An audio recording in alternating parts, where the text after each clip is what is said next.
To our amazing viewers at Cheating Tales Lab, welcome and thank you. Your presence makes these stories worth sharing.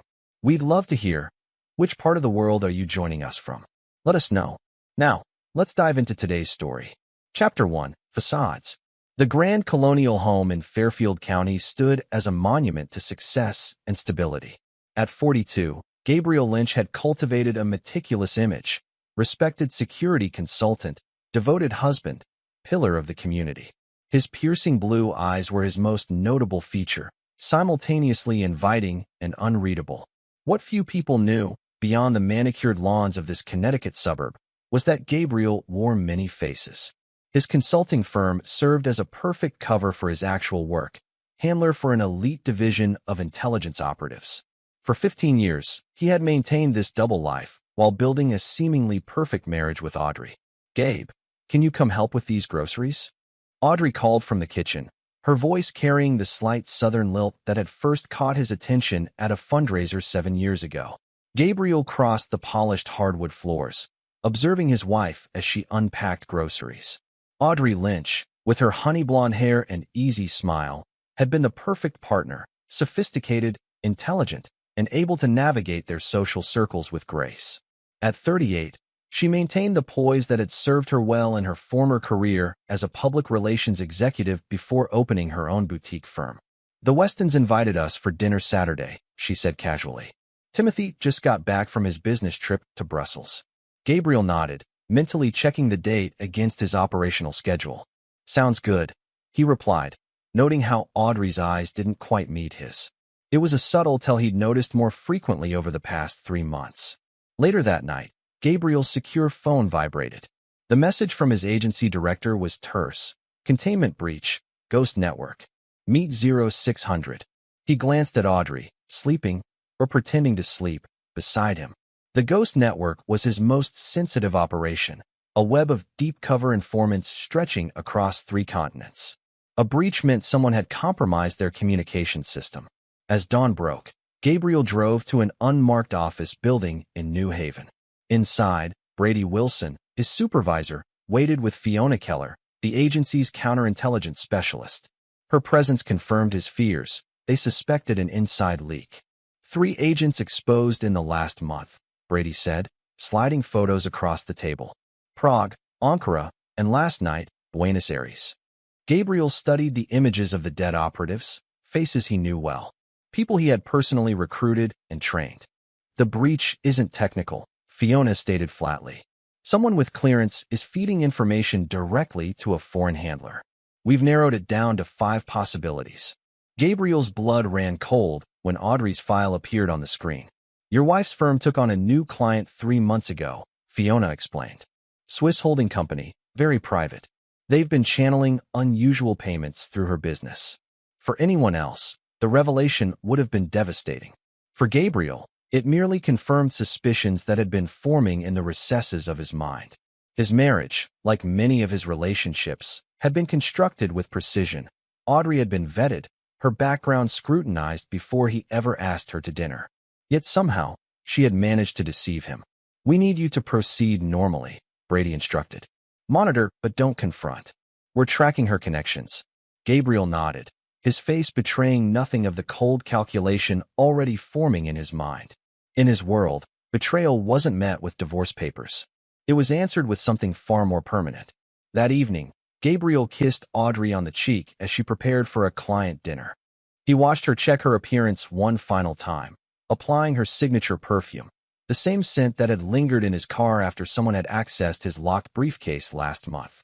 "Don't wait up," she said with a smile that no longer reached her eyes. "I won't," Gabriel replied, already planning how he would dismantle her world piece by careful piece. Chapter 2, Shadows. The stale air of the surveillance van clung to Gabriel's shirt as he watched the feed from the camera outside Mayfield's, an upscale restaurant in downtown Hartford. Audrey arrived at 7:30 p.m., elegant in a black dress he'd given her for her last birthday. She was greeted not by clients, but by Roman Caldwell, a British pharmaceutical executive who had appeared in the periphery of their lives 3 months ago. "Well, that's interesting," murmured Fiona, seated beside him. "Roman Caldwell has diplomacy credentials, but no actual diplomatic functions." Gabriel's jaw tightened imperceptibly. He's intelligence. Me 6. No, Fiona replied, tapping her tablet. We believe he's operating under non-official cover for a private intelligence firm with ties to several foreign governments. Very mercenary. Through directional microphones, they captured fragments of conversation between Audrey and Roman. Technical terms, dead drops, and security protocols. Audrey was clearly no amateur. The realization settled like ice in Gabriel's veins. Either she had been planted in his life years ago, or she had been turned. While Fiona focused on the technical aspects of the surveillance, Gabriel's mind worked on a different level. The betrayal was professional, but it had become personal the moment Audrey used their marriage as cover. 3 operatives were dead. His operatives. People who had trusted him to keep them safe. The next morning, Gabriel maintained his routine, kissing Audrey goodbye as she left for her office. Once alone, he activated a series of protocols known only to him. Contingencies he had established years ago for a situation he hoped would never materialize. In a secured storage facility registered under an alias, Gabriel accessed a hidden compartment containing documents, cash, weapons, and technology not available to the general public. He'd spent years developing autonomous surveillance systems untraceable to any agency. By evening, he had deployed microcameras and audio devices throughout their home and Audrey's office. He installed specialized spyware on devices she didn't know he knew about, a second phone kept in her office safe, a laptop hidden beneath the false bottom of her filing cabinet. Gabriel's surveillance revealed the extent of Audrey's operation. She wasn't just passing information about his activities. She had accessed classified files on the Ghost network. Her PR firm served as a communications hub for Roman's network. Most disturbing was the discovery that Roman wasn't working alone. Images from Audrey's hidden laptop revealed the third player. Lewis Parker, Gabriel's longtime friend and the godfather to children he and Audrey had never had. Lewis, a senior FBI counterintelligence official, had been feeding Audrey information about the agency's investigations. In his basement office, surrounded by monitors displaying the extent of their betrayal, Gabriel felt something shift inside him. The cold, analytical part of his brain, the part that had made him exceptional at his job, took complete control. Emotional attachments had always been liabilities in his line of work. Now he understood why. Gabriel began constructing profiles on everyone in Audrey's operation: habits, weaknesses, pressure points. He identified the full network: Roman, Lewis, Audrey, and 4 others, including Veronica Dale, Gabriel's administrative assistant who had access to his scheduling. As he assembled the pieces, a plan began to form. Not the agency's plan to simply arrest and interrogate, but his own design. These people had not just betrayed national security. They had invaded his life, used his trust, and killed his people. Standard procedures wouldn't satisfy what Gabriel now recognized as a primal need for vengeance. They think they're hunting me, he whispered to the empty room. They don't realize they've awakened something much worse. Gabriel understood patience. He had once spent 3 years cultivating an asset in Beijing. He could wait for the perfect moment to dismantle this conspiracy, not just to end it, but to ensure that everyone involved would suffer consequences far beyond what any court could impose. Chapter 3. Counterplay. For 6 weeks, Gabriel lived a carefully choreographed performance. To Audrey, he was the same attentive husband, perhaps slightly more distracted by work pressures. To his agency, he was the diligent officer helping to build a case against his wife and her collaborators. To Brady and Fiona, he appeared appropriately disturbed but professional, compartmentalizing his personal pain to focus on the investigation. None of them saw what was happening beneath the surface.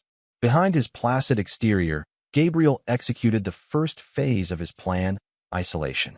Using encrypted communications that bypassed official channels, he contacted assets who owed him personal favors, people whose names never appeared in any database. Roman Caldwell's operation relied on multiple funding sources. Gabriel systematically targeted each one. A hedge fund manager in London received evidence of financial improprieties that would trigger an automatic audit. A Dubai-based investor suddenly found his visa issues complicated by anonymous tips to immigration authorities. A data breach exposed questionable transactions by a Hong Kong shipping magnate. Within 3 weeks, Roman's operational budget had contracted by 60%. The pressure forced him to accelerate his timeline. Meanwhile, Gabriel introduced subtle inconsistencies into the information Audrey could access. Nothing obvious, just enough to create confusion. When Lewis Parker attempted to verify details through FBI channels, the discrepancies raised internal flags. "Someone's asking questions about our Munich operation," Audrey informed Roman during a meeting Gabriel monitored remotely. "Lewis thinks we might have a problem." Roman dismissed her concerns. "We're too close to finishing this. Lynch suspects nothing, and in 2 weeks, the Ghost Network will be completely compromised." Their target, Gabriel realized, wasn't just the information he protected. They wanted the encryption algorithms that secured the network, technology that could be worth billions on the black market while endangering dozens of deep-cover operatives worldwide. Gabriel knew he needed to force their hand. During dinner with Audrey, he casually mentioned an upcoming security conference in Boston where he would be presenting new communications protocols. "I'll be unveiling some sensitive upgrades," he told her, watching as interest flickered behind her eyes. The director wants everything locked down tight. Later that night, he monitored as Audrey made a call from her secret phone. "He's moving the timetable up," she told Roman. "We need to accelerate." The following day, Lewis invited Gabriel for drinks, something he'd done hundreds of times in their decade-long friendship. This time, Gabriel detected a subtle difference in his manner. Lewis was fishing for confirmation about the Boston conference, trying to appear casual while steering the conversation toward security details. Gabriel provided just enough information to seem authentic while setting his trap. He mentioned that complete documentation would be in his secure briefcase during the trip, the final piece his betrayers needed. That night, he received the expected message from Brady. "Surveillance confirms increased activity. We believe they'll move before Boston. Extraction team on standby for your signal." Gabriel sent his acknowledgement, then deleted the exchange. The agency planned to arrest Audrey and her collaborators once they had concrete evidence of espionage. But Gabriel had experienced too many cases where politically connected criminals received reduced sentences or diplomatic interventions.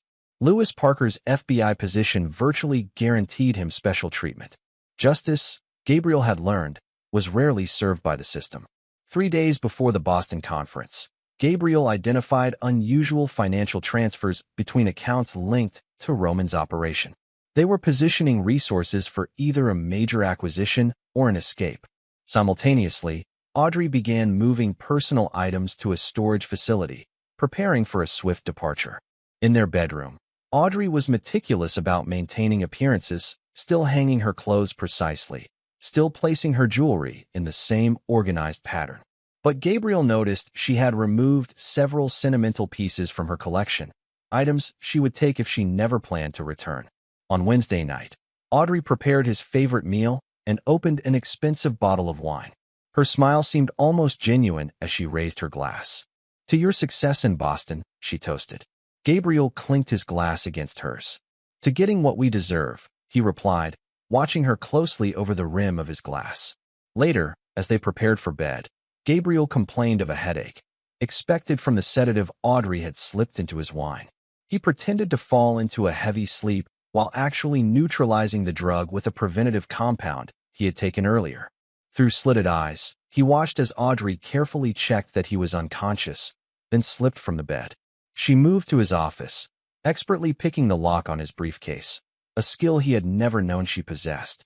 She photographed documents he had prepared specifically for this moment, then returned everything to its exact position. Gabriel remained motionless as she slipped back into bed, turned away from him, and made a brief call. "It's done," she whispered. "We move tomorrow." Gabriel waited until her breathing indicated sleep, then silently left the bed. In his hidden basement office, he sent a single encrypted message, "Checkmate initiated." By morning, the pieces of his true plan were in motion. Chapter 4: Betrayers. Roman Caldwell considered himself a pragmatist in a world of ideologues. Standing in his penthouse overlooking the Hartford skyline, he reviewed the photographs Audrey had obtained from Gabriel's briefcase. The encryption protocols were exactly what his clients had been seeking, worth every penny of the millions they'd promised. "These look legitimate," he asked Lewis Parker, who lounged on the leather sofa, whiskey in hand. Lewis nodded, his FBI credentials resting on the coffee table beside him. Gabriel doesn't create decoys. Too methodical. These are the real algorithms. Roman wasn't entirely convinced. In 15 years of intelligence work, first for Her Majesty's government, then for private interests, he had developed a healthy paranoia. And Lynch still suspects nothing?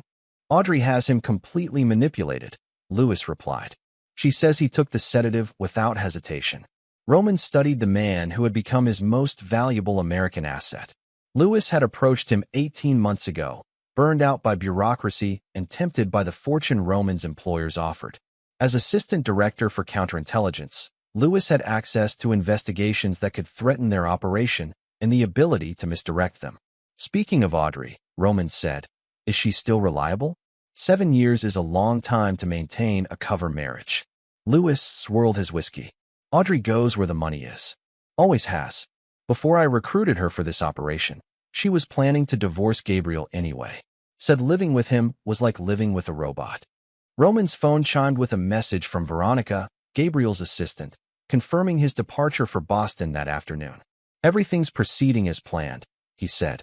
By this time tomorrow, we'll be very wealthy individuals. Across town, Audrey Lynch entered the private vault room at Hartford Trust Bank. Using the key she kept hidden in a hollowed-out makeup compact, she accessed the safe deposit box registered under her maiden name. Inside was everything she needed for her new identity: passport, credit cards, and documentation for accounts in the Cayman Islands. Audrey had spent years preparing for this moment. Her marriage to Gabriel had initially been a means to an end, a long-term intelligence operation targeting his access. She hadn't expected to feel anything for him, and for the first few years, she hadn't. Gabriel was handsome and intelligent, but emotionally distant, always holding something back. It had made manipulating him easier, but living with him difficult. Roman had offered her a way out and a substantial payday. As she closed the safe deposit box, Audrey felt a momentary pang of something resembling regret. Despite everything, there had been good moments with Gabriel. But she had made her choice long ago, when Lewis first approached her with evidence of her past financial indiscretions and offered her an alternative to prosecution. Mrs. Lynch, the bank manager interrupted her thoughts. There's a call for you at the front desk. They say it's urgent. Audrey followed him to the desk, where she took the receiver. Hello. The operation is compromised. The voice belonged to Veronica, Gabriel's assistant and their inside source at his agency. Gabriel never boarded the plane to Boston, and 2 of our funding sources have been frozen. We need to move to the contingency plan. Audrey's heart raced. What about Lewis and Roman? I can't reach them. Meet at the secondary location in 1 hour. The line went dead, leaving Audrey with a growing sense of dread. She tried calling Roman, then Lewis, receiving no answer from either. As she drove toward the rendezvous point, an abandoned manufacturing facility outside the city, she couldn't shake the feeling that something was very wrong. Meanwhile, Roman received similar news from another source.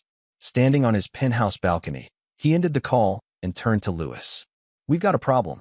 Gabriel's agency is mobilizing teams, and our accounts in Singapore and Zurich have been frozen.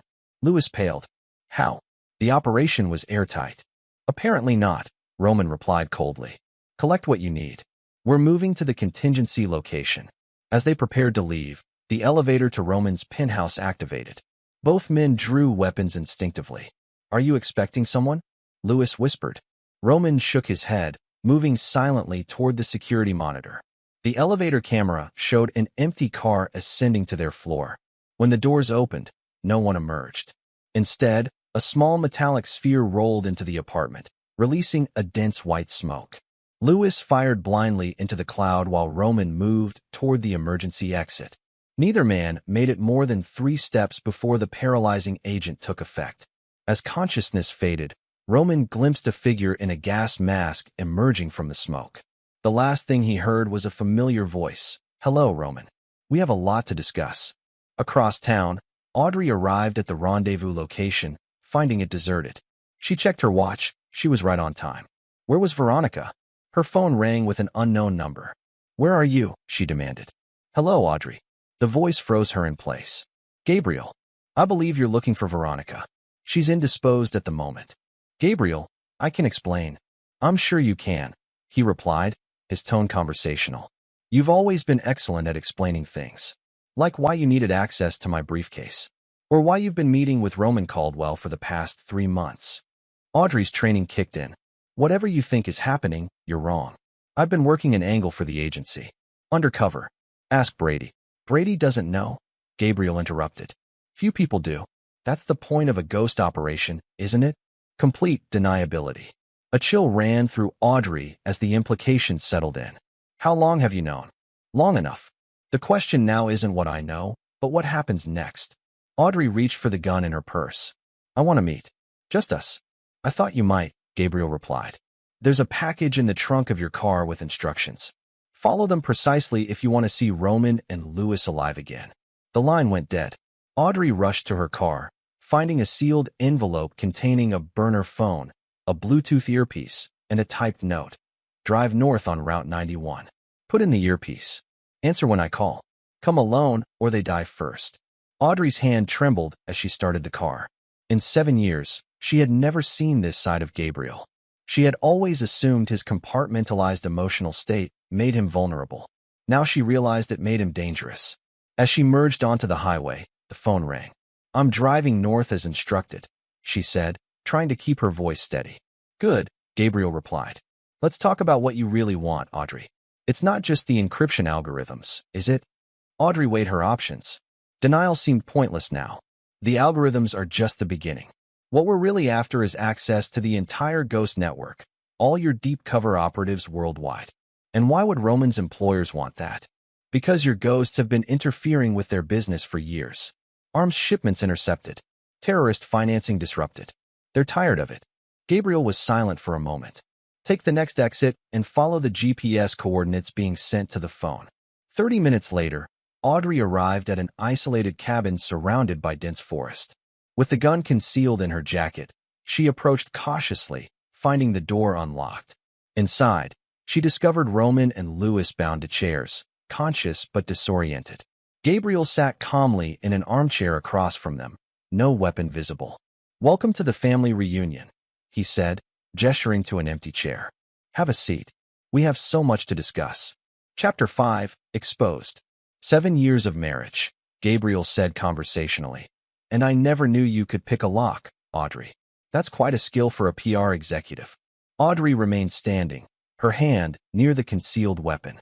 There's a lot we didn't know about each other. Gabriel nodded thoughtfully. Apparently so. For instance, I didn't realize my wife was recruited by my best friend to spy on me.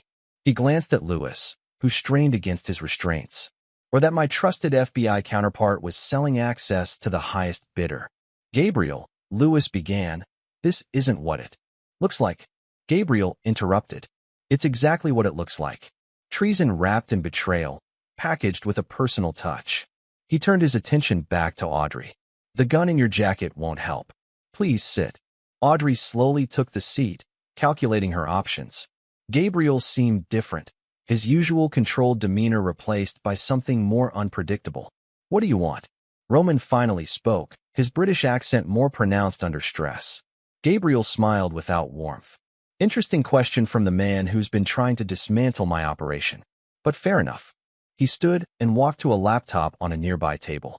I want to understand the full scope of your betrayal before I decide what to do about it. He turned the screen toward them, displaying surveillance photos of their meetings, transcripts of calls, and financial records tracing money from foreign sources to shell companies they controlled. Quite thorough, Roman admitted, professional admiration briefly overriding his predicament. But if you already know everything, why this theatrical gathering? Because information is only part of the equation, Gabriel replied. I want to hear you say it. I want to know why. Lewis scoffed. Why does anyone do anything? Money. Power. The agency buries people like us in bureaucracy while the world burns. Roman's employers understand value. Gabriel studied his former friend.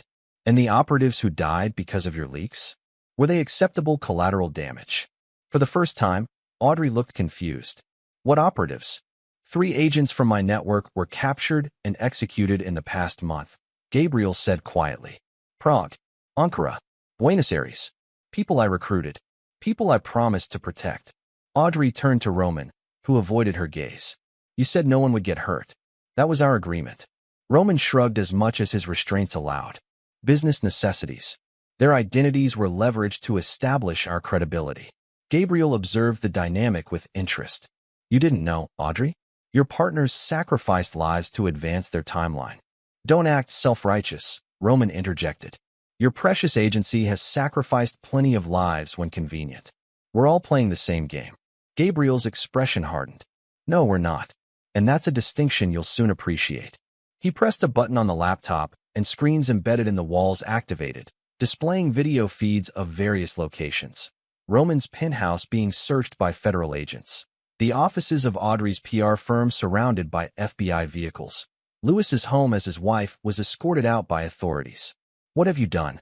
Lewis demanded, struggling against his restraints.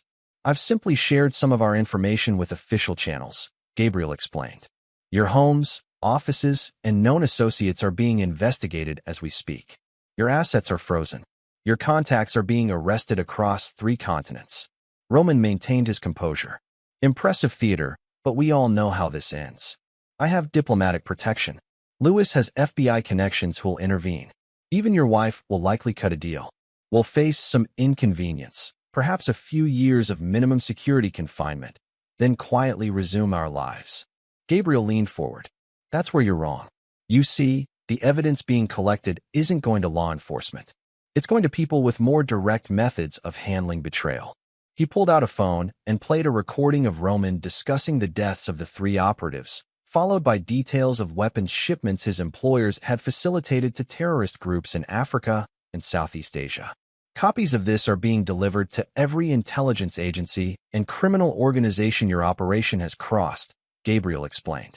People who don't care about diplomatic immunity or FBI connections. People who solve problems permanently. For the first time, fear flashed across Roman's face. You're bluffing. Even you wouldn't unleash that kind of chaos. 3 weeks ago, I might have agreed with you, Gabriel replied. But that was before I found 3 of my agents dead because of your greed.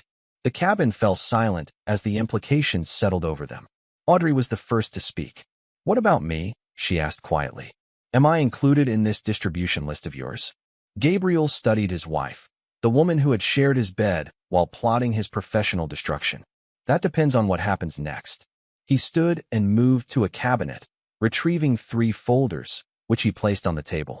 Inside each folder is a complete confession detailing your involvement in this conspiracy, your knowledge of the operatives' deaths, and your connections to various terrorist financiers. Sign them, and I ensure they go to American authorities only. Refuse, and your files join Roman's international distribution. Lewis stared at the folders.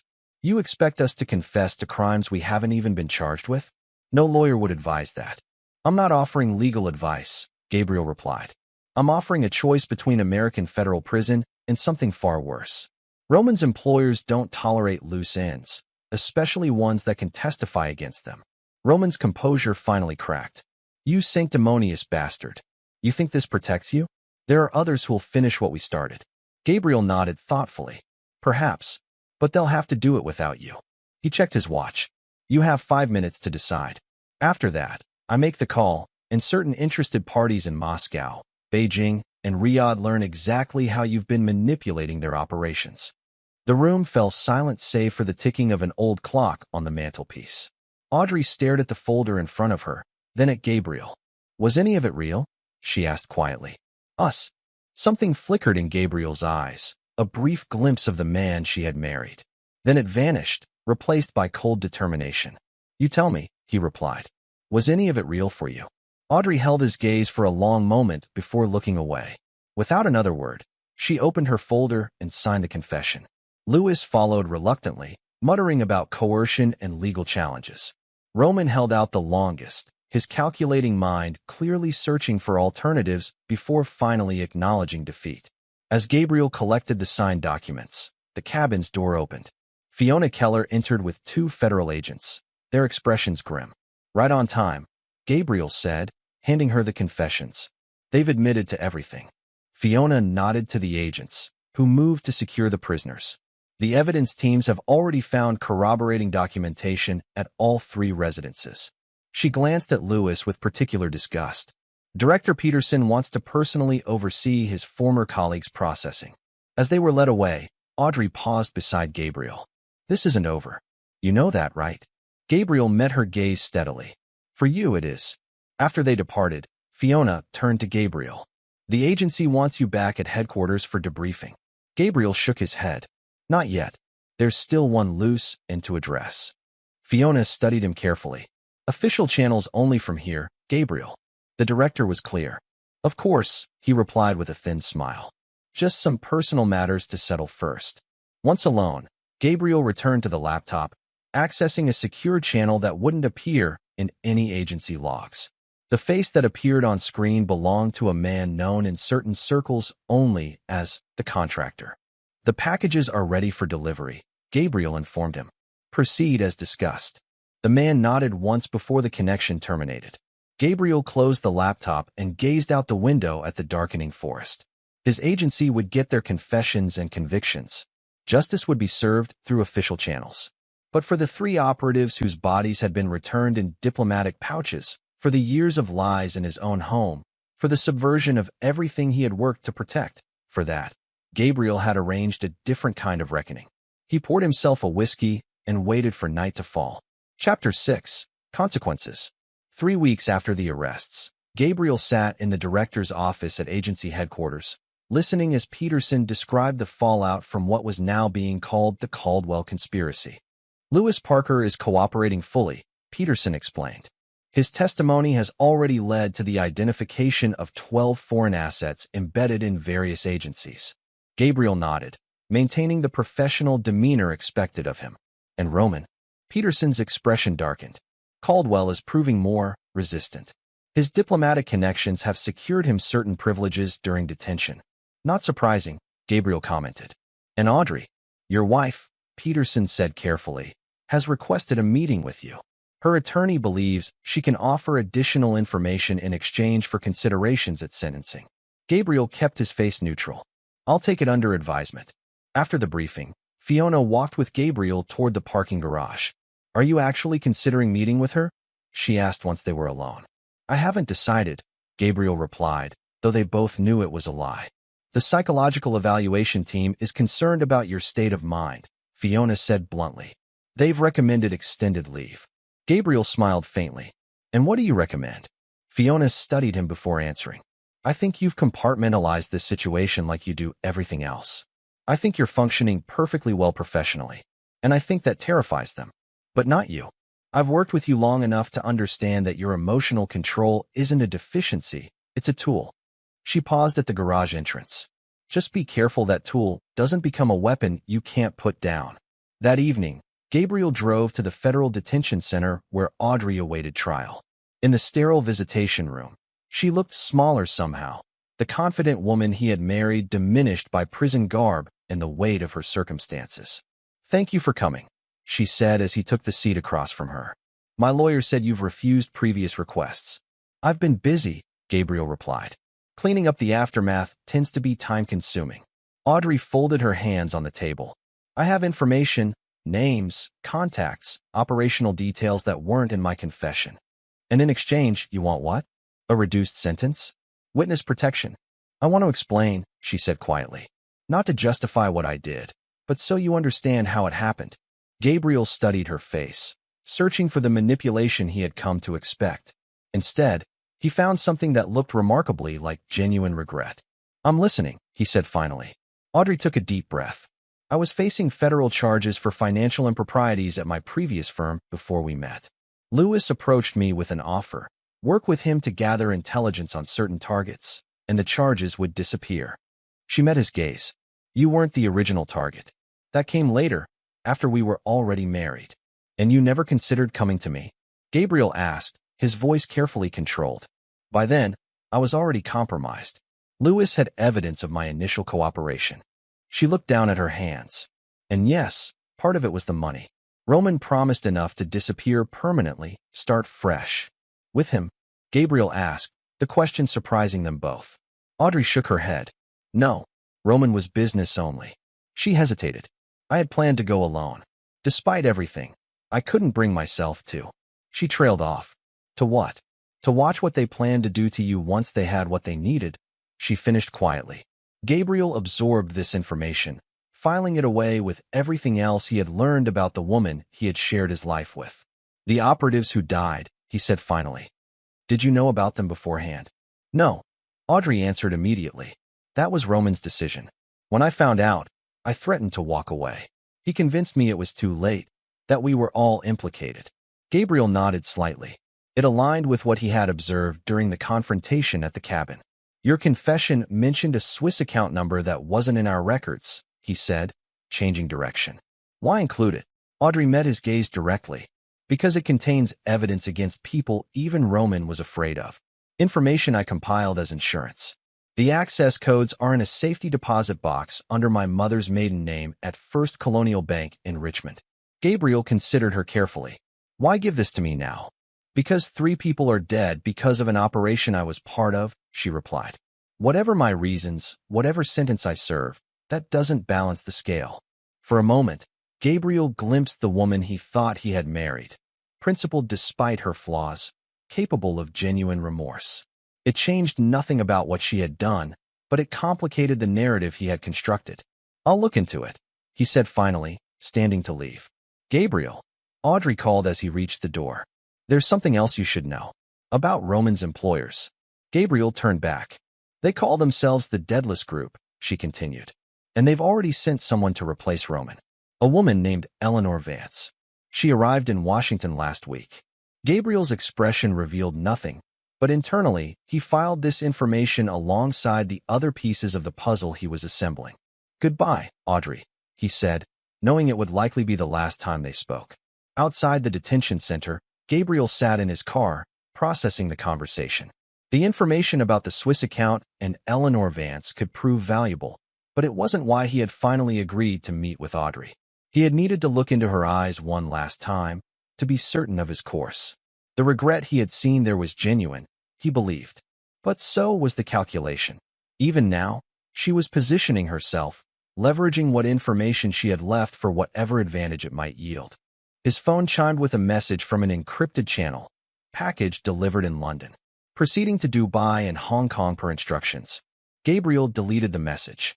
The packages were evidence files on Roman's financial backers, delivered not to authorities but to rival criminal organizations with reasons to eliminate those involved. Within days, Roman's support network would be dismantled in ways no legal system could accomplish. As for Roman himself, Gabriel had ensured that certain inmates at the Federal Detention Center received information about Roman's role in exposing undercover operations that had sent some of their associates to prison. Justice would find Roman long before his case reached trial. Next came Lewis. As the FBI's former assistant director for counterintelligence, he had made many enemies within the intelligence community. Several of those enemies now had detailed files documenting how Lewis had compromised their operations, endangered their agents, and profited from their losses. His protection within the system was eroding by the hour. And finally, there was Audrey. Despite everything, Gabriel had arranged for her to receive the most conventional justice, a federal trial, testimony against bigger targets, and eventual incarceration at a minimum security facility. Not out of lingering affection, but because her betrayal, while profound, had limits she had not crossed. Gabriel started his car and headed not toward his empty house in Connecticut, but to a private airfield outside the city. The agency believed he was taking leave to process his personal trauma. In reality, he was pursuing the lead Audrey had provided. Eleanor Vance, the Deadless Group, new players in a game that had just become personal. As his plane lifted off, Gabriel reviewed what he knew about Deadless from fragmented intelligence reports, a shadow organization connecting government officials, intelligence operatives, and criminal enterprises across borders. An organization that had infiltrated his life once and would undoubtedly try again. This time, however, Gabriel wasn't just a target. He was a hunter with nothing left to lose. And as the 3 operatives who had died in Prague, Ankara, and Buenos Aires could have attested, Gabriel Lynch protected his own. The agency wanted him to heal, to process, to return to normal operations. What they didn't understand was that normal no longer existed for him. In its place was something colder, more focused, and infinitely more dangerous. The game wasn't over. It had merely evolved. Chapter 7, Courtroom.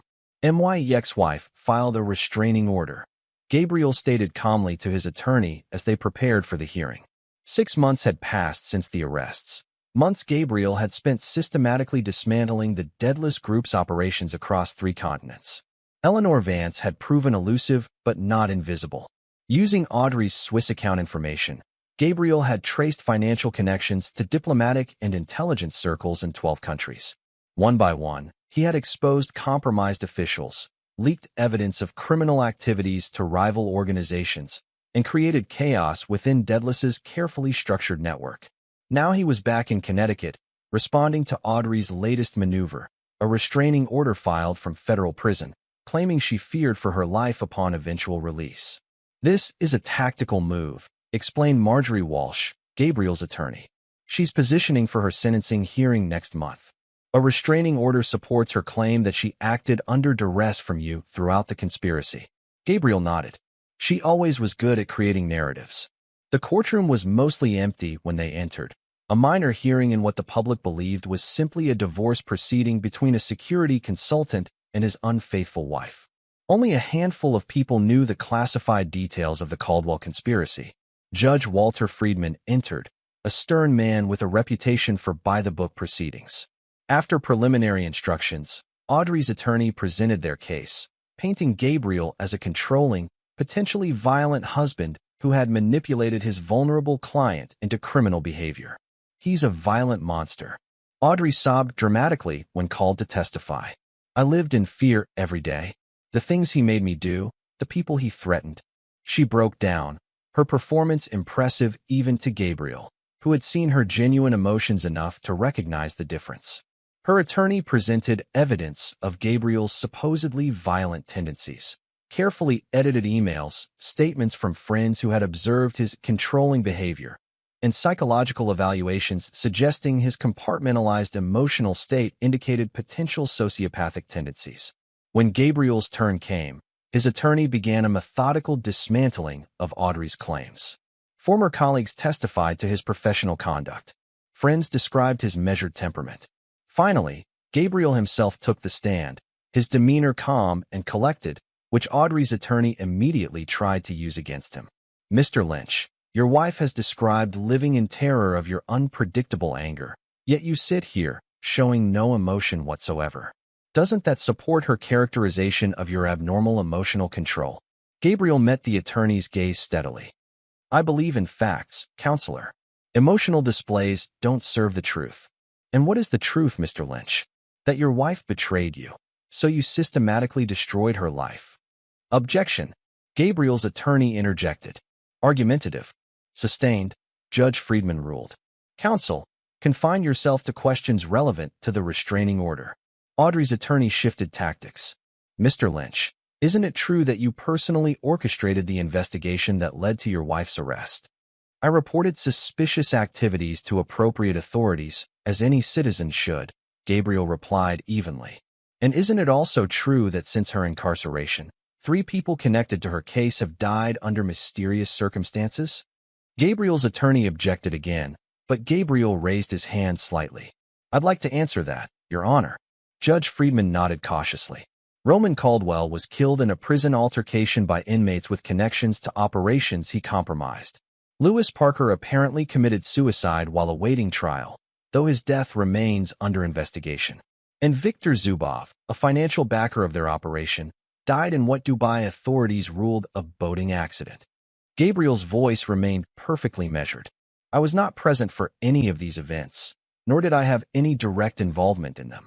Technically true, though Gabriel had ensured that information about Roman reached certain inmates, had leaked evidence of Lewis's cooperation to dangerous former targets, and had anonymously provided Zubov's location to a rivaling criminal faction.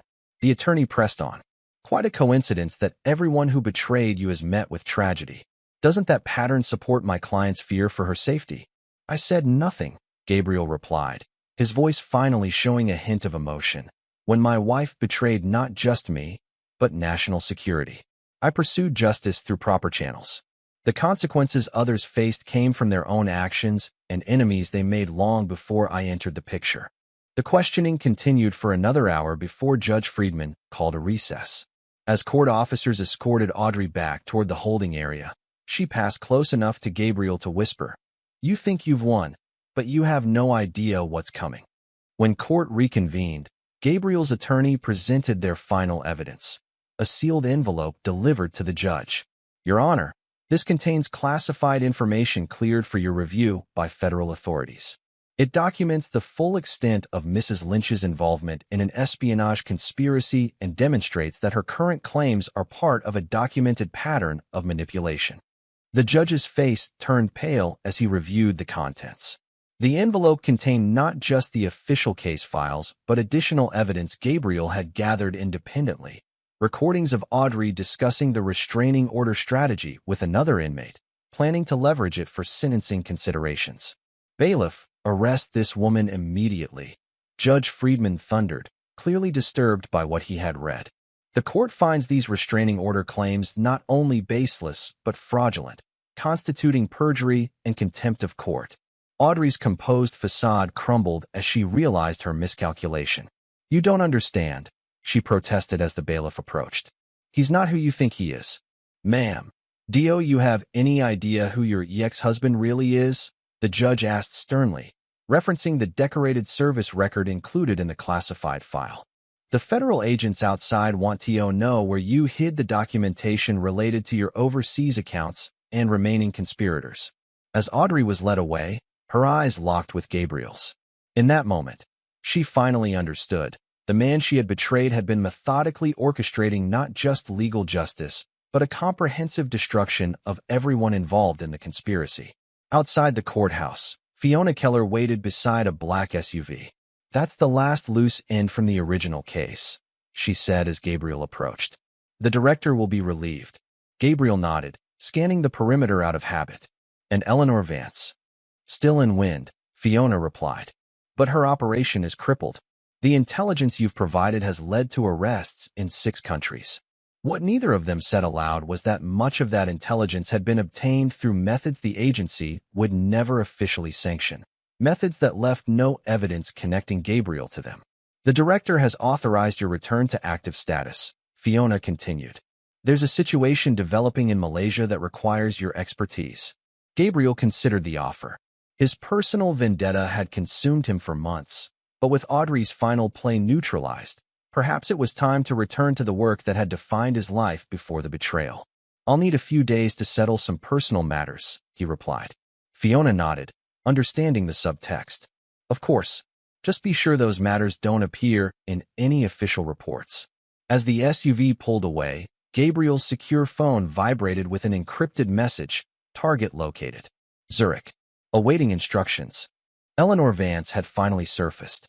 The last architect of the conspiracy that had killed his operatives and invaded his life was within reach. Gabriel made his decision. The agency could wait. First, he would complete what he had started, not for country or cause, but for the 3 agents who had died trusting in his protection. For them, he would ensure that the deadless group understood a fundamental truth. Gabriel Lynch did not forgive. And he never, ever forgot. Chapter 8. Hunted.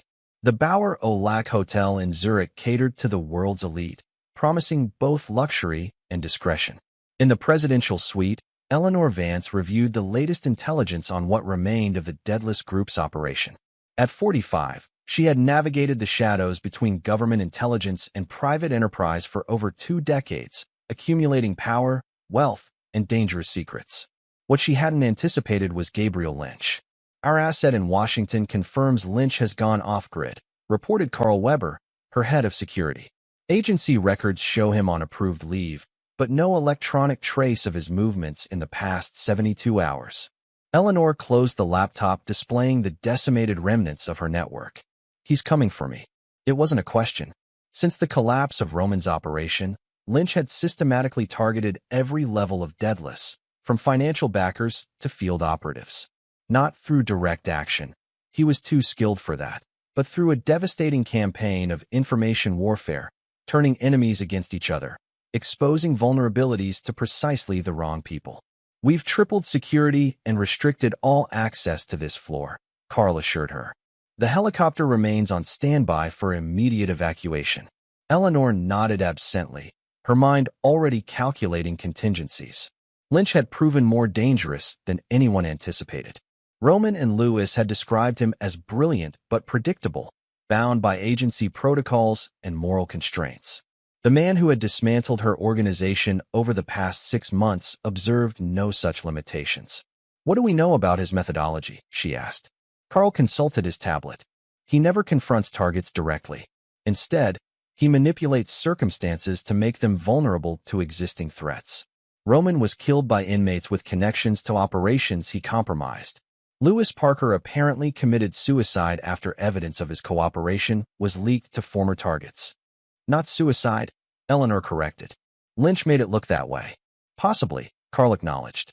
The pattern suggests Lynch identifies his target's greatest vulnerability, then creates conditions for that vulnerability to become fatal. Eleanor considered this assessment. "And what would he consider my greatest vulnerability?" Carl hesitated before answering. "Your former association with German intelligence, specifically Operation Shadowfall." The name sent a chill through Eleanor. Shadowfall had been her first major operation for Daedalus, transitioning assets and information from her government position to private enterprise.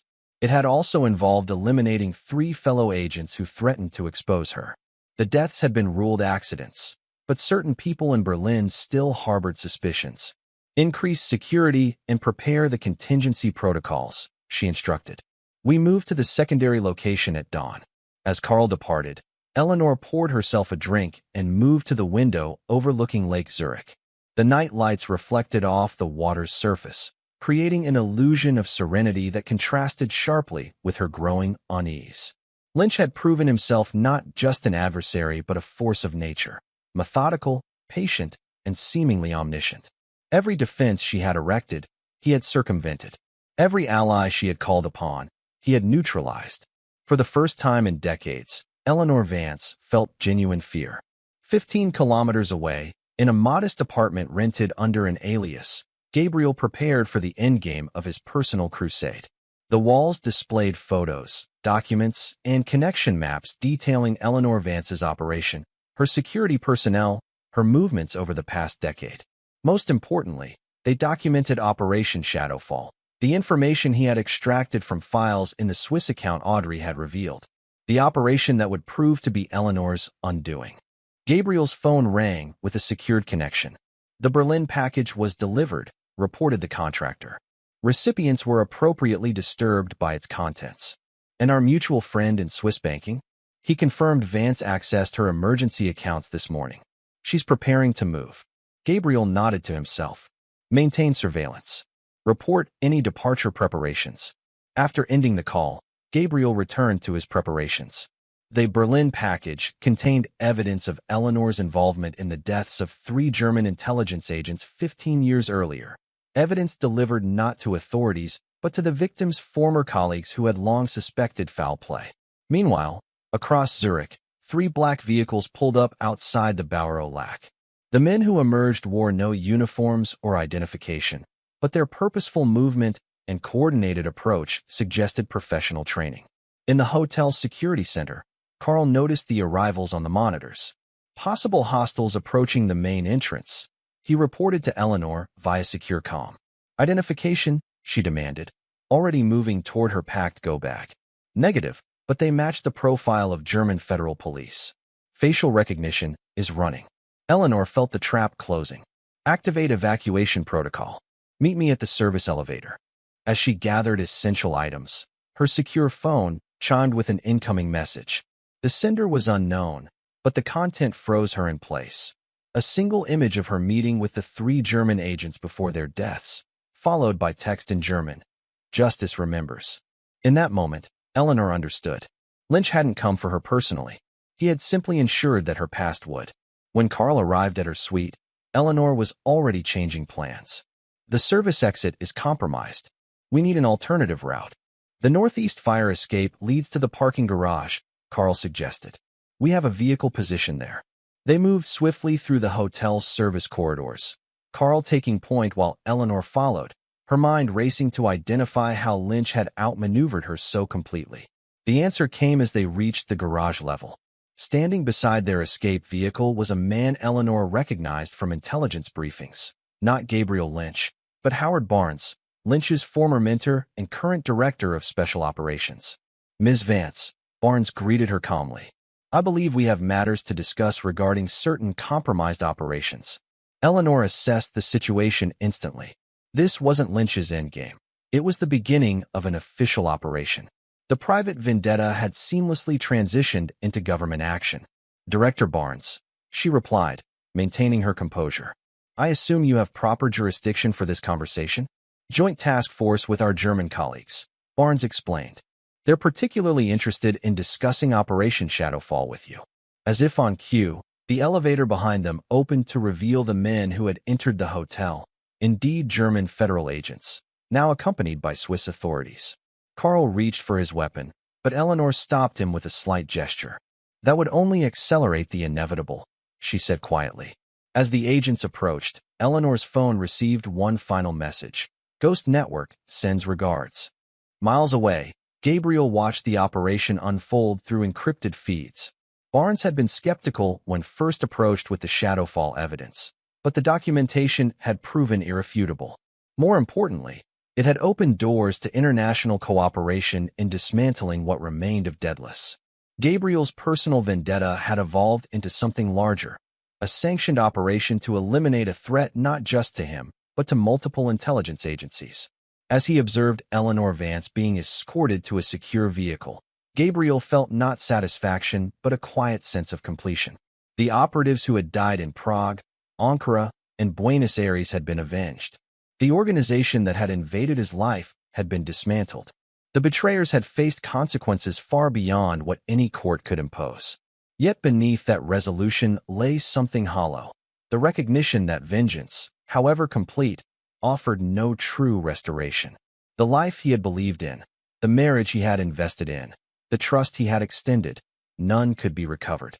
Gabriel closed the feeds and began methodically erasing all evidence of his off-books operation. Tomorrow he would report for assignment in Malaysia, resuming the professional identity that had always defined him. The handler would return to handling assets, managing operations, protecting his network. The personal reckoning was complete. But as Gabriel packed away the last traces of his private crusade, he knew something fundamental had changed. The betrayal had stripped away illusions he had maintained about himself, that his compartmentalized emotional state was a professional tool rather than a defensive mechanism, that his calculated approach to relationships was a choice rather than a necessity. Gabriel Lynch had always been the man who arranged consequences for others while remaining untouched himself. Now he understood that his greatest deception had been believing he was immune to the cost of those arrangements. As night settled over Zurich, Gabriel departed the apartment, leaving no trace of his presence. His phone received one final update from Barnes, subject secured. Operation concluded. With that confirmation, Gabriel closed the chapter on the most personal operation of his career. The handler had done what handlers do, identified threats, neutralized risks, protected assets. The fact that those assets had included his own sense of justice was a detail that would appear in no official report. Chapter 9, Resolution. 6 months after Eleanor Vance's arrest, Gabriel stood on the observation deck of Marina Bay Sands in Singapore, watching the city lights reflect off the water 37 stories below. His assignment in Malaysia had expanded into a regional operation, rebuilding intelligence networks compromised during the Daedalus affair. Beautiful view, commented a familiar voice behind him. Gabriel turned to find Director Howard Barnes. Unexpected, but not unwelcome. I wasn't aware you were in Singapore. Just arrived, Barnes replied, joining him at the railing. The President's intelligence briefing mentioned your work here. Impressive results. Gabriel nodded slightly, accepting the compliment with characteristic reserve. The regional networks are stabilizing. Another month should complete the reconstruction. Barnes studied his protege, noting the subtle changes that even Gabriel's legendary self-control couldn't entirely conceal. New lines around the eyes, a certain watchfulness that hadn't been there before. The Daedalus trials begin next week, Barnes said, changing subjects. Eleanor Vance has negotiated limited immunity in exchange for information on government penetrations in 3 countries. Expected, Gabriel replied. She always positioned herself with leverage. Your ex-wife's sentencing is also scheduled. Minimum security, with potential for early release based on cooperation. Gabriel's expression revealed nothing. Also expected, Barnes turned to face him directly. The agency's psych evaluation recommended your return to headquarters. Administrative duties, training new handlers. They believe field operations may be problematic given recent personal traumas. A flash of something, perhaps amusement, perhaps defiance, crossed Gabriel's features. And what do you believe, Howard? I believe you're the most effective operative I've ever worked with, Barnes answered honestly. I also believe the events of the past year changed you in ways our psych department isn't equipped to evaluate. Gabriel considered this assessment. And those changes concern you? They should concern you, Barnes replied. The line between justice and vengeance isn't just ethical philosophy, Gabriel. It's the difference between an operative who serves a purpose and one who becomes a liability. The implied question hung between them. Had Gabriel crossed that line during his personal campaign against Deadless? The operations were sanctioned, Gabriel pointed out. Results documented. Objectives achieved. The operations, yes, Barnes acknowledged. But we both know there were parallel efforts. Efforts that yielded convenient circumstances. Roman Caldwell's death in custody. Lewis Parker's apparent suicide. Victor Zubov's boating accident. Gabriel's gaze returned to the Singapore skyline. Coincidences happen in our line of work. Too many coincidences become patterns, Barnes countered. Patterns become evidence. For a moment, neither man spoke, the ambient sounds of the observation deck filling the silence between them. Why are you really here, Howard? Gabriel finally asked. Barnes produced a secure tablet, activating it with his thumbprint. Because of this, the screen displayed classified intelligence, a new organization emerging from Deadless's ashes, led by individuals connected to Eleanor Vance, but previously unknown to authorities. Operations in Eastern Europe, Southeast Asia, and the Arabian Peninsula suggested someone was reconstructing the network, possibly with inside help. They're calling themselves Icarus, Barnes explained, apparently learning nothing from their predecessor's mythology. Gabriel studied the intelligence, his analytical mind immediately identifying patterns, connections, vulnerabilities. You're offering me this operation. Not offering, Barnes corrected. Warning you about it. The agency believes you should be removed from field operations entirely. But you disagree, Gabriel surmised. I believe you're uniquely qualified to dismantle Icarus before it becomes a threat. I also believe it could become personal again, given its connection to Deadless. The implication was clear. Barnes was giving Gabriel a chance to prove he could separate professional duty from personal vendetta. And if I decline? Gabriel asked. Then I'll respect the psych department's recommendation. Administrative duties in Washington. Training the next generation of handlers. Gabriel considered the choices before him. Return to headquarters, to desk duty and training exercises, leaving Icarus for someone else to handle. Or return to the field, confronting the resurrection of an organization that had nearly destroyed his life. Who's the primary target? He inquired, decision already forming. Barnes displayed a photograph of a man in his 50s, distinguished-looking with silver temples and calculating eyes. Malcolm Reed, former MI6, discharged under suspicious circumstances, specialized in deep cover operations before transitioning to private intelligence. He was Eleanor Vance's mentor before she joined Deadless. Gabriel committed the face to memory. Operational parameters. Standard intelligence gathering initially. Identifying network structure, key personnel, vulnerabilities. No direct engagement without authorization. Barnes emphasized the last point deliberately. Everything by the book, Gabriel. Everything documented. The message was clear, no off-books vendettas this time. When do I start? Gabriel asked. You don't, Barnes replied, surprising him. Not immediately. First, you take 30 days mandatory leave. Clear your head. Process what happened with Audrey, with the agency, with yourself. Then, if our psychological evaluation clears you, operational planning begins. Gabriel wanted to object, but recognized the evaluation for what it was, not just a professional requirement, but a personal necessity. The past year had taken him places he had never intended to go, pushed him past limits he had believed immutable. 30 days, he agreed finally. Barnes nodded, satisfied. There's a packet in your hotel room with detailed instructions. Location, cover identity, contact protocols. As Barnes turned to leave, Gabriel asked the question that had been lingering since Daedalus fell. Did you know? About my parallel efforts. Barnes paused, considering his response carefully. Let's just say I ensured certain investigations remained focused on their primary objectives. In other words, Barnes had deliberately looked away from evidence of Gabriel's extracurricular activities against Daedalus's leadership. Why? Gabriel pressed. Barnes met his gaze directly. Because 15 years ago, I lost 3 operatives to an operation gone wrong. Their handler did everything by the book, followed every protocol. And they died anyway, because sometimes the book doesn't account for human malice. The revelation landed like a physical weight. Barnes had lost operatives just as Gabriel had. He understood the particular burden of a handler whose people had died under his protection. The agency needs operatives who follow rules, Barnes continued. But sometimes it needs handlers who understand when rules aren't enough.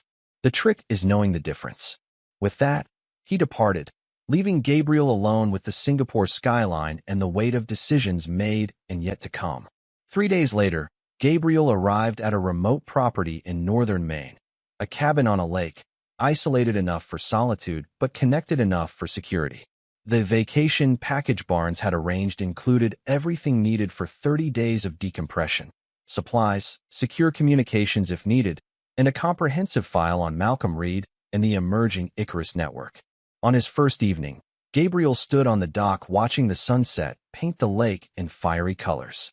In his hand was a sealed envelope he had carried since leaving Singapore, Audrey's final letter, delivered through official channels after her sentencing. For hours, he debated whether to read it. What could she possibly say that would matter now? What explanation or justification could change what had happened? Yet something compelled him to open it as darkness settled over the water. Inside was a single page with just a few lines in Audrey's distinctive handwriting. Gabriel, you once asked if any of it was real. The answer is yes, more than I wanted, less than you deserved. I won't ask forgiveness. We both know some betrayals can't be forgiven. I only want you to know that in the end, I understood exactly who you are. And despite everything, I hope someday you find peace with that knowledge too. Hey. Gabriel read the words twice before methodically tearing the letter into small pieces, watching as they scattered across the dark water, dissolving into the lake like the life he had once believed was his. Inside the cabin, he opened the Icarus file, spreading the contents across the rustic table. Photos, intelligence reports, network analyses, the familiar elements of an operation taking shape. Malcolm Reed's face stared up from multiple surveillance images, unaware that he had already been targeted by the man whose operatives had died because of Daedalus. As Gabriel began organizing the information, categorizing threats, and identifying vulnerabilities, he felt the familiar analytical focus return, the handler doing what handlers do, protecting assets, neutralizing threats, maintaining the network. But beneath that professional persona, something else stirred, not the consuming rage that had driven him against Daedalus, but a colder, more focused resolve. Malcolm Reed and Icarus had emerged from the organization that had cost him everything. They represented not just a professional target, but a continuation of a personal reckoning. Gabriel would dismantle Icarus as authorized, following protocols, documenting every action. He would prove to Barnes, to the agency, and to himself that he could separate professional duty from personal vendetta. But as he studied Reed's face, Gabriel acknowledged the truth that Audrey had recognized in her final message. There were parts of himself he had never fully confronted, capacities for calculation, for patience, for ruthlessness that went beyond professional training. The betrayal had not created these qualities. It had merely revealed them, stripping away the illusion that his compartmentalized emotional state was a professional tool rather than his fundamental nature. Gabriel Lynch would never forgive those who betrayed him. He would never forget those who harmed people under his protection. And he would never again pretend to be anything other than exactly what he was, a man whose measured exterior concealed depths that even he had never fully plumbed. As night settled over the Maine wilderness, Gabriel continued his methodical analysis of the Icarus network, already identifying pressure points, vulnerabilities, contingencies. When the 30 days ended, he would return to the field with a clear operational plan, all protocols observed, all procedures followed. What wouldn't appear in any official documentation was the private promise he made as he studied Malcolm Reed's face, that Icarus, like its mythological namesake, was already destined to fall. Not because of agency directives or international law, but because Gabriel Lynch had marked it for destruction. Some handlers protected networks. Some handlers eliminated threats. Gabriel Lynch did both, with a precision and determination that his enemies consistently underestimated until it was far too late. The handler's reckoning wasn't over. It had merely evolved. This is where our story comes to an end. Share your thoughts in the comments section. Thanks for your time. If you enjoy this story, please subscribe to this channel. Click on the video you see on the screen, and I will see you there.